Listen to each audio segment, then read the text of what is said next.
And it's insulting, in my view, to our community, you know.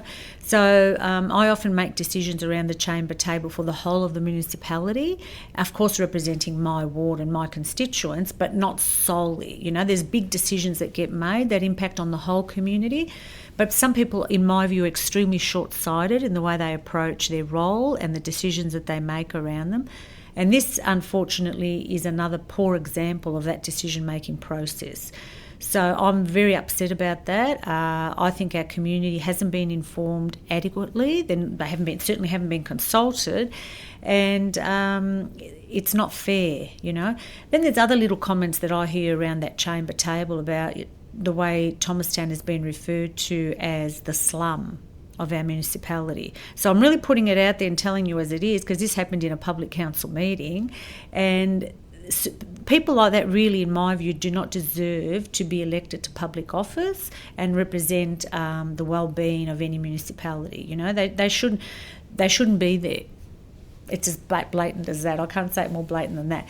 So I'm getting a bit political with you, but when you asked me earlier what do I not like about my role, these are the kind of things I do not like. Politics is about arithmetic, and I understand exactly what that means. So if you have the numbers, all you need is one extra vote. So if you've got 11 councillors, as we have, and you've got 6 that you work with who vote with you, you can do whatever you like.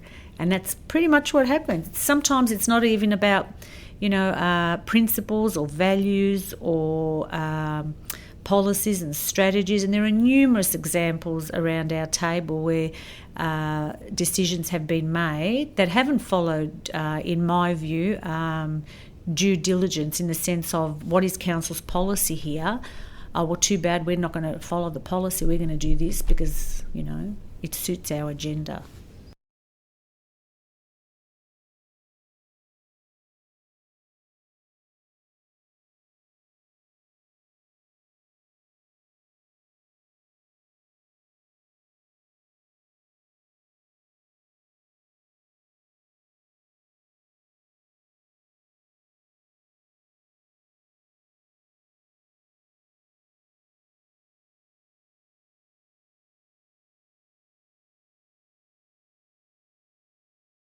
Pride of place and Thomastown people. Well, that's on the agenda. Look, this is an excellent initiative, Dean, and I congratulate, you in undertaking to do this.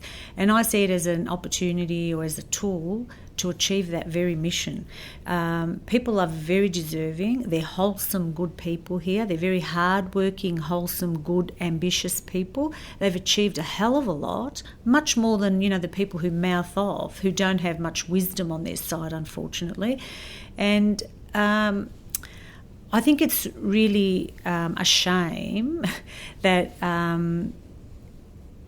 the impact of those decisions will have, and the way they're going to translate into, amenity and opportunity and building community for places like Thomastown. But look, I'm there batting for it. I never forget about Thomastown and Lalor and Epping, but especially Thomastown as one of the more established suburbs and precincts that has a high concentration and lots of challenges that go with it as well, and always reminding people of the issues that are there and putting it up there as loudly as I can. So that's going to continue. That's not going to go away. One of the things that is happening moving forward, the Whittlesea Gardens, as they're called, where the festival has been held up until this year,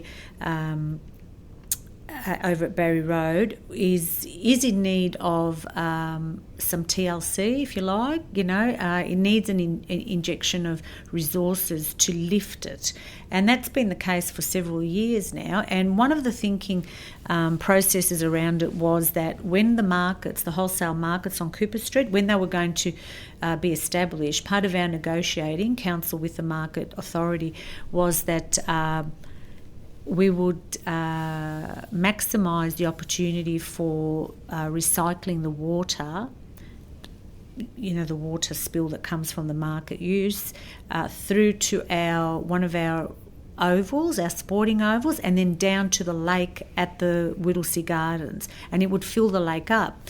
Now, I've asked several times, why is that not happening? Because that's one of the beautification, strategies, if you like, around that. There's currently a master plan happening that will looks to address what do we do with that parcel of land, and how do we make it attractive so that people have got a pride of place. They feel good to go there and use it. They feel safe. They feel comfortable. The amenities are there. And it means we've got to put resources into it, and we should be doing it. I mean, these people have been paying their rates for a really, really long time, and they deserve it. So they expect it and they deserve it, and so they should. So that's a project that we're currently happening as we speak. And so it went out to consultation. There were people there were opportunities, I think, at both libraries, Lalor and Thomastown, for people to participate and have their views known. It's not too late. People can still do that. They can do it through me, or they can do it directly at council. And we want to see something good come out of it, so that, because this is a family, a community based on family, whatever the family unit is, it's about good basic family values. And while the demographic profile and the language profile is changing, I think people's values, deep down values, pretty much remain the same. Everybody wants shelter, they want safety, they want employment and education for their families, and they just want to have opportunities, I guess, for their children and their grandchildren and themselves to be able to actively participate in an enjoyable and constructive way in their community. So we've got an obligation, I think, as local government structure, the local government structure here in the city of Whittlesea, to provide that. And, as long as I'm on council, that's what I push for, and I will continue to push. So I look forward to positive outcomes, but I really also look forward to actively engaging with our local residents here in Thomastown and hearing their views. So I try and create real opportunities for them. Come and talk to me. If you don't know where to find me, just Google me or ask the library, they'll tell you. Or maybe have little sessions here, little focus groups where we can discuss what the issues are. So I don't want people to feel like they're being ignored or that they're given the short end of the stick, because they don't deserve that at all.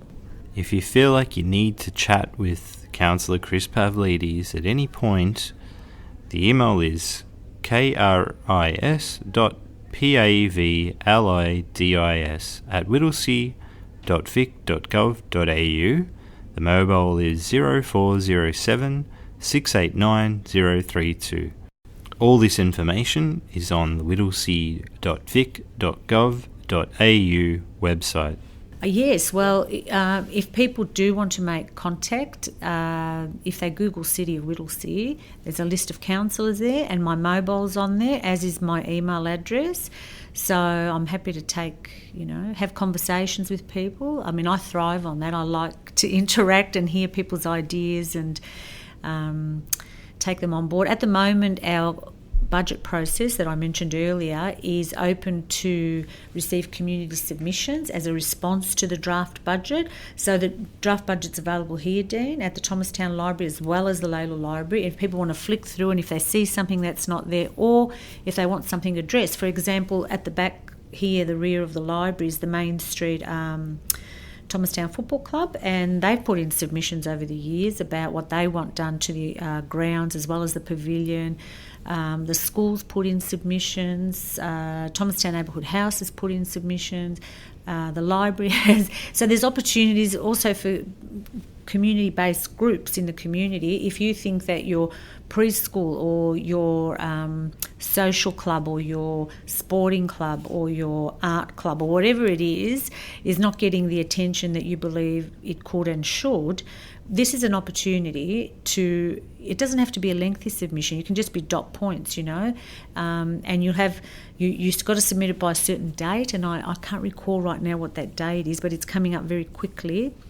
And then you'll get an opportunity to speak to your written submission and put your case forward. And at least then it's registered there, so even if it doesn't get acted on in this forthcoming next budget, it'll be there for next year's budget. We can consider it again next year.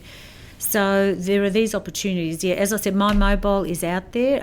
It's a public number on the website. Otherwise, People can ask the library here. The library knows how to contact me, as do the schools. They know who I am, and I have a bit to do with a lot of the schools in the area. And one of the good things is the Thomastown West primary school hub and what that's created in terms of targeting students who come to school maybe haven't had breakfast, and providing them with the breakfast, the homework club, the settlement issues of new and emerging communities and all the rest of it. They do a great job there. Thomastown is one of my passions, so and I live here, yeah.